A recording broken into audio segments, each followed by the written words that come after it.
It's not necessarily a doomsday countdown. People call it the singularity. And that's probably a good way to think about it. It's a singularity. It's hard to predict, like a black hole. What happens past the event horizon? It could be terrible, and it could be great. It's not clear. One thing is for sure, we will not control it. The merge scenario with AI is the one that seems like probably the best. If you can't beat it, join it.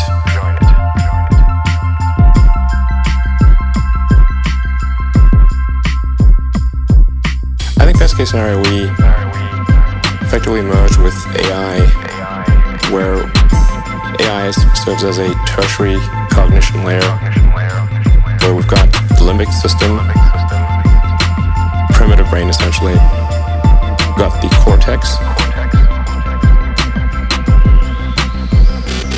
So you're currently, your cortex and limbic system are in a symbiotic relationship.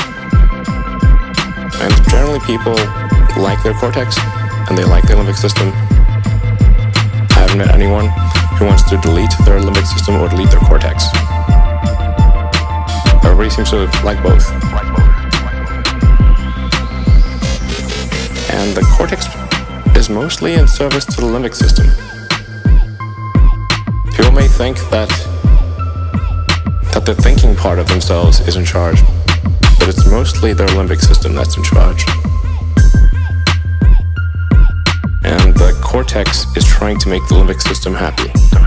That's what most of that computing power is oriented towards.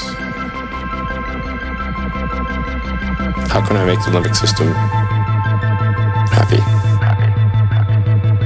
That's what it's trying to do.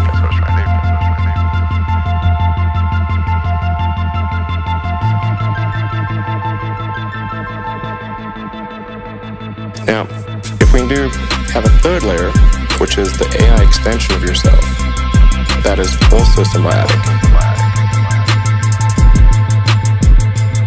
And there's enough bandwidth between the cortex and the AI extension of yourself such that the AI doesn't de facto separate. Then that could be a good outcome. That could be quite a positive outcome for the future. To really appreciate the difference. You know, it's kind of like, how much smarter are you with a phone, computer, than without? You're vastly smarter, actually. You can answer any question pretty much instantly. Any calculation. Your phone's memory is essentially perfect. You can remember flawlessly videos, pictures, everything perfectly.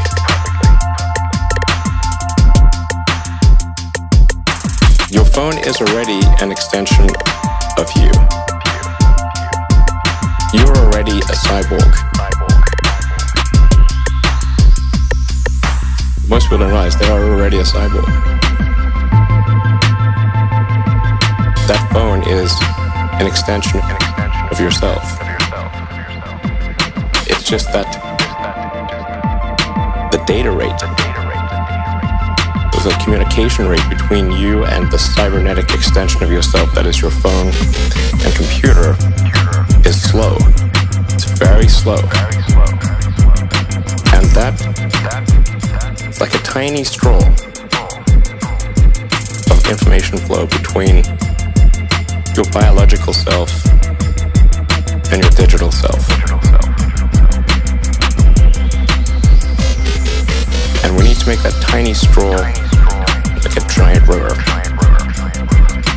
Huge, high bandwidth interface.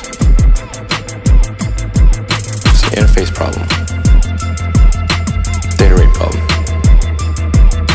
Solve the data rate problem, then I think we brain-machine symbiosis through the long term. And then people may decide that they want to retain their biological self or not. I think they'll probably choose to retain their biological self. You will be essentially snapshotted into the computer at any time. If your biological self dies, you can probably just upload into a new unit. Literally.